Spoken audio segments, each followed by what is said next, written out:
Sekarang kita mau bulan Ramadan, masuk bulan Ramadan. Nah, kita harus belajar. Apa itu, walaupun pernah kita bahas, kita sebagai manusia itu kan sering lupanya. Ya, jangankan bapak-bapak sekalian, ketika saya mengaji itu, oh ternyata ketika di YouTube kan, di videokan, oh pernah saya kaji ini. Kadang-kadang lupa ya Pak. Namanya manusia ya, wajar, karena kita bukan orang yang sempurna. Penting Pak, belajar ilmu itu penting. Karena apa? Ini adalah jalan ketika kita mau kembali kepada Allah Subhanahu wa taala. Terlebih ketika kita mau melaksanakan ibadah saum, ibadah Ramadan. Pada malam hari ini juga ingin saya singgung tentang bab puasa. Karena sebentar lagi kita akan melakukan puasa Ramadan. Di antaranya ada syaratnya, syarat sah puasa. Itu apa saja yang harus kita lakukan agar puasa kita sempurna, agar puasa kita diterima oleh Allah Subhanahu wa taala secara syariahnya, syar'inya. Apa syarat sah puasa? Ulama dalam mendeskripsikan sabda-sabda baginda Rasulullah dan firman Allah Subhanahu wa taala bahwasanya ada syarat puasa yang harus dijalankan. Apa saja? Ada 5 hal syarat puasa. Ketika kita mau masuk bulan Ramadan, kita dianjurkan untuk menepati hal tersebut. Yang pertama adalah Islam, jelas. Karena orang kafir ketika puasa Ramadan tidak akan diterima oleh Allah. Kenapa? Puasa adalah salah satu rukun Islam yang harus dilakukan oleh orang yang bersyahadat. Nah, ketika orang itu bersyahadat, itu sudah menjadi muslim. Tiket pertama menjadi muslim adalah membaca kalimat syahadat. Yang kedua adalah berakal. Ini masuk dalam kategori mukallaf. Berakal, baligh. Ya Pak ya. Kalau seumpamanya belum baligh, berakal, ini tidak dalam kategori wajib. Anak kecil, masih umur 9 tahun, tidak wajib hukumnya. Jadi syarat sahnya adalah dia berakal, yang kedua. Yang ketiga adalah suci daripada haid dan nifas. Karena tidak akan sah puasa seseorang ketika dia dalam kondisi berhadas besar, yaitu haid dan nifas. Kalau junub bagaimana? Berhubungan sama istri, kemudian melewati subuh bagaimana? Itu tidak dalam kategori ini. Tetapi dianjurkan untuk mandi sebelum subuh gitu. Jadi keburu subuh langsung kelar gitu kan. Nah, tiba-tiba belum sempat mandi. Bagaimana hukumnya? Enggak apa-apa asalkan tidak melewati waktu subuh. Sudah tahu waktu subuh malah diteruskan. Nah, ini yang menjadi batal, Pak. Yang menjadi tanggung gitu ya, enggak bisa. Kalau udah Allahu Akbar ya udah langsung kelar. Langsung kelar. Makanya ulama memberikan kehati-hatian, ada waktu imsak. Jadi waktu imsak itu adalah waktu kehati-hatian, Pak. Nah, sebagian ulama mengatakan harus dilakukan. Ada yang mengatakan tidak apa-apa walaupun makan imsak. Silakan aja mengambil pendapat yang mana. Kalau untuk kehati-hatian, imsak itu sangat penting sekali. Dalam hadis itu disebutkan ketika Sayyidina sahabat Anas bertanya kepada sahabat Zaid. Jadi setelah sahabat Zaid itu makan bersama Rasulullah, kemudian Rasulullah melakukan sholat. Nah, antara jarak makan dan jarak sholat itu diperkirakan membaca Al-Quran khamsina ayatan. Sebanyak 50 ayat. Nah, kalau semuanya distandarkan 50 ayat itu kan terlalu panjang ya Pak ya. Ya kira-kira ya 5-10 menit lah. Makanya imsak itu kan ada 10 menit. Ini hadis Bukhari. Ada yang mengatakan enggak perlu imsak, itu adalah bentuk kehati-hatian. Jadi silakan. Tapi kalau semuanya mau menggunakan imsak diperbolehkan karena ini adalah bentuk kehati-hatian. Jamaah sekalian yang dimuliakan oleh Allah. Jadi yang ketiga syaratnya adalah suci daripada haid dan nifas. Karena la yasihhu saumaha wa la yajibu 'alaiha bal yahrumu 'alaihi as-saum. Orang-orang yang haid dan nifas itu tidak diwajibkan puasa, bahkan ketika dia berpuasa maka hukumnya adalah haram. Kemudian syarat sah yang keempat adalah an-niyat likulli yaum. Niat setiap hari. Ini berdasarkan hadis Rasulullah sallallahu alaihi wasallam bersabda, "Man lam yabit as-siyam minal laili fala siyamalah." Ini hadisnya sahih, hadisnya hasan, diriwayatkan oleh Imam Ad-Daruqutni wa ghairihi. Jadi barang siapa tidak menetapkan puasa di malam harinya, maka dia dianggap tidak berpuasa. Kalau kita nggak ada niat, maka kita dianggap tidak berpuasa. Nah, bentuknya redaksinya ya seperti yang biasa kita baca. Boleh kita baca, boleh tidak. Itu kan kita sudah bahas ya masalah niat. Masalah melafatkan niat, tidak melafatkan niat sudah kita bahas dalam kajian yang bab niat ya Pak ya. Ada khilaf, silakan saja mengambil yang mana. Redaksinya yaitu sederhana. Nah, waitu sauma, ya gimana Pak?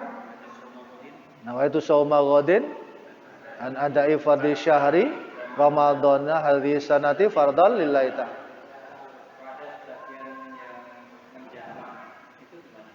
Menggabungkan, itu ada pendapat yang mengatakan boleh. Jadi niatnya itu di awal Pak, awal Ramadan. Jadi nanti itu puasa kira-kira hari Selasa ya, insyaallah hari Selasa ya. Dalam ilmu falak, astronomi itu hari Selasa, walaupun tidak disyaratkan ini. Jadi tetap harus ru'yah. Namun secara hitungan itu hari Selasa. Ketika Ramadan nanti hari Selasa, malam Selasanya kita gabung niatnya. Saya niat puasa Ramadan sebulan penuh. Ini insya Allah seingat saya mazhab Maliki. Saya niat puasa sebulan penuh mengikuti mazhab Maliki. Fardhu lillahi ta'ala. Ini diperbolehkan. Kalau kita mengikuti ini sebagai bentuk kehati-hatian, jangan-jangan nanti suatu saat kita lupa. Kalau taraweh kan kita diingatkan Pak. Ya enggak, kalau taraweh itu memang di Indonesia aja sih Pak. Kalau di Arab juga enggak ada. Nah, itu soma goten enggak ada. Enggak ada Pak. Loh kenapa kok di Indonesia itu loh bentuk kehati-hatian ulama mendidik umat Pak. Karena umat itu kan tidak pintar semua Pak. Tidak semuanya mau ngaji detail kan gitu kan. Ada yang pedagang, ada yang bisnis, belum sempat masalah begini itu ngaji itu belum sempat. Supaya tidak sampai batal puasanya diajarin begitu. Baca niat puasa. Jangan sampai nanti di pertengahan lupa, gitu Pak, lupa. Makanya ada ulama yang memfatwakan boleh mengikuti mazhab Malik sebagai bentuk melengkapi niat, jangan-jangan suatu saat kita lupa. Kita dalam kondisi kerja tidak sempat taraweh, habis sholat isya langsung tertidur, tiba-tiba bangun subuh, Allahu Akbar, belum sempat niat, sudah tercover di niat pertama. Tapi di setiap malam kita dianjurkan untuk niat.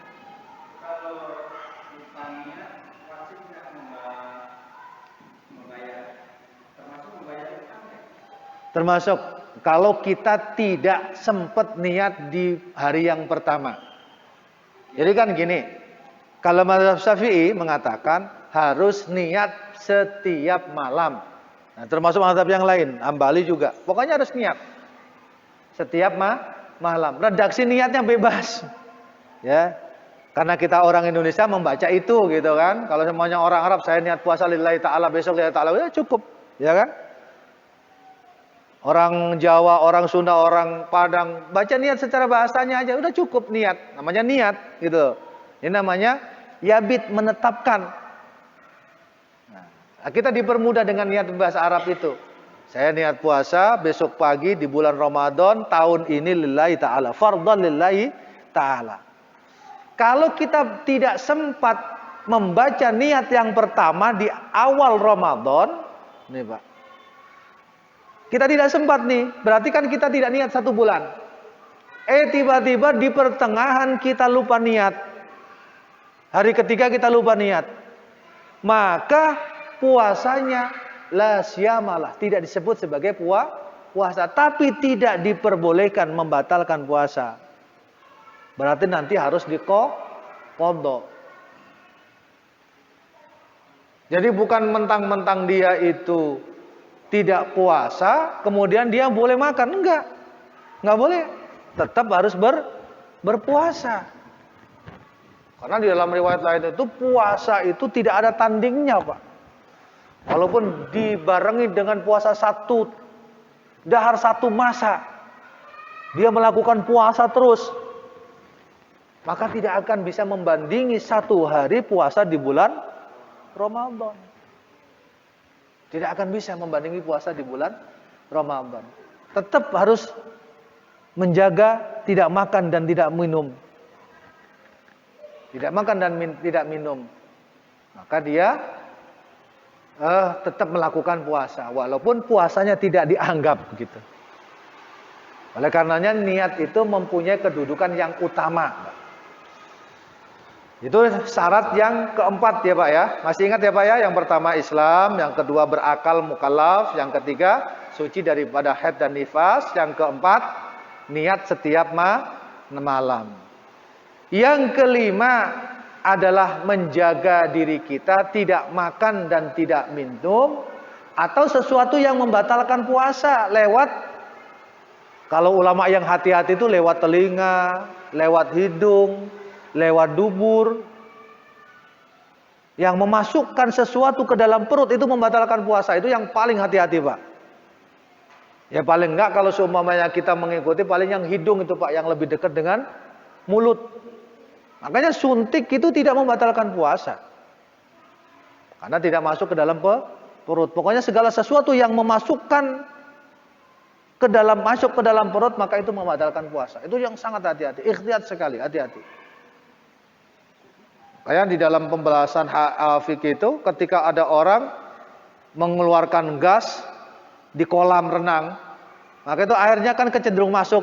Nah, itu bisa membatalkan puasa. Itu pendapat yang sangat hati-hati. Jadi menjaga diri kita tidak makan dan tidak minum. Dan segala sesuatu yang membatalkan puasa. Dari terbit fajar, ini fajar sodik, ada fajar kadzib. Fajar kadzib itu bikinan iblis, bikinan setan. Fajar sodik ya ketika imsak itu fajar sodik. Dari fajar sodik sampai terbenamnya matahari. Nah kalau sekarang itu kan enak Pak, lewat jam ya. Lewat jam. Kita sudah dipermudah zaman sekarang ini. Lah jam itu Pak sebenarnya kalau mau berbicara masalah ilmu falak itu dilewatkan. Dilewatkan. Katakanlah kalau seumpamanya maghrib itu jam 6, itu bisanya dilewatkan beberapa menit kemudian.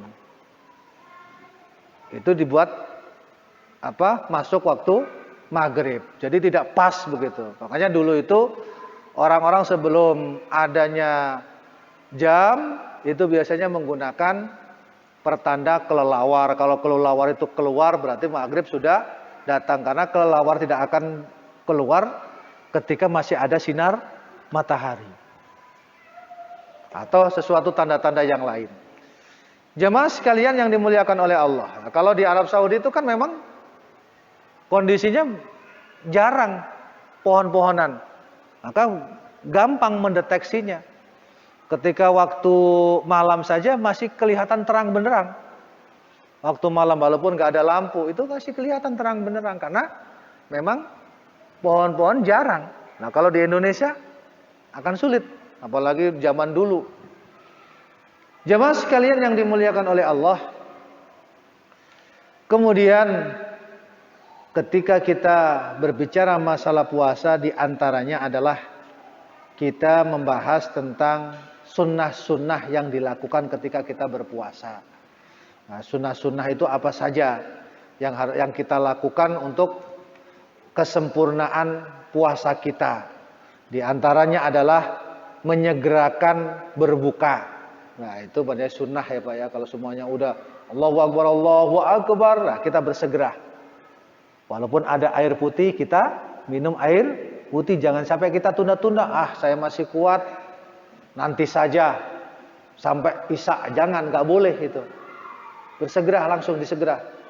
Bagaimana kalau seumpamanya di kereta lupa beli minum, lupa beli apa ya? Nasib kita. Tapi kita sudah harus dalam hati kita membatalkan puasa. Bagaimana caranya? Nelan ludah aja.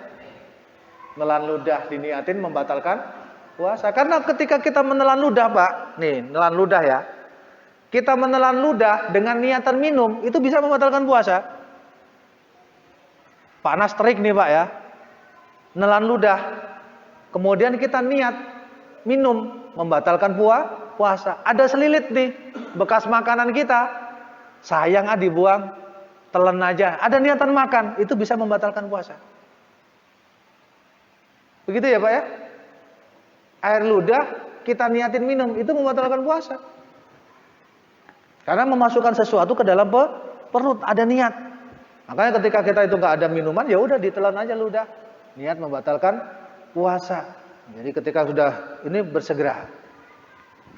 Kemudian yang kedua,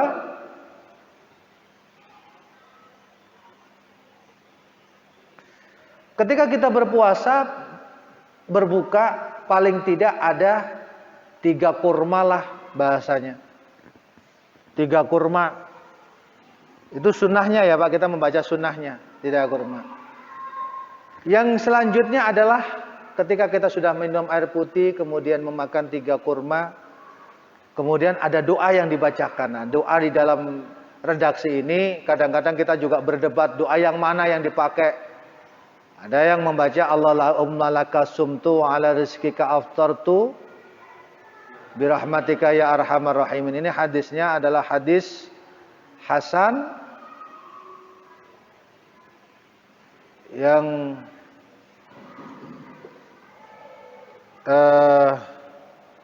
diriwayatkan diantaranya adalah Imam Abu Dawud ya Pak ya. Kemudian ada yang membaca zahabaz zam'anu wa tala'atil uruq wa thabatal ajru insya Allah. Jadi ini dua-duanya adalah hadis. Dua-duanya adalah hadis. Terserah mau pakai yang mana. Lah lebih baik mana lagi ya kalau kita gabung kedua-duanya kita gabung. Habis Allahumma lakasumtu wa bika amantu wa ala rizqika aftartu birahmatika ya arhamar rahimin. Kemudian dilanjutkan zahabaz zama'anu wat talatil uruqu wa sabatal ajru insyaallah taala. Itu bisa digabung. Kedua-duanya adalah anjuran sunnah untuk membaca doa-doa tersebut. Bapak-bapak sekalian yang dirahmati Allah, itu adalah di antara sunnah-sunnah ya, sunnah-sunnah. Kemudian sunnah apa lagi yang perlu kita berlakukan ketika kita berpuasa? Memberi makanan memberikan takjil kepada orang-orang berpuasa. Di dalam hadis disebutkan ketika seseorang itu memberikan makanan untuk iftar, maka orang tersebut akan mendapatkan pahala orang-orang yang beribadah puasa. Jadi kalau kita mempunyai uang, kemudian ada teman kita berpuasa, kita kasih untuk iftar, maka kita juga akan mendapatkan pahala. Kemudian ada waktu sahur kita manfaatkan. Karena dalam hadis disebutkan tasahharu fa inna fis sahur barokatan. Bersahurlah kalian karena di dalam sahur itu ada keberkahan. Jamaah sekalian yang dirahmati oleh Allah, itulah kiranya pengajian pada malam hari ini. Sudah masuk ya waktu saya? Sudah masuk. Sebenarnya masih banyak lagi ya yang harus mungkin insyaallah nanti Sabtu malam Ahad depan kita akan bahas tentang orang yang meninggalkan puasa. Orang yang meninggalkan puasa. Ya.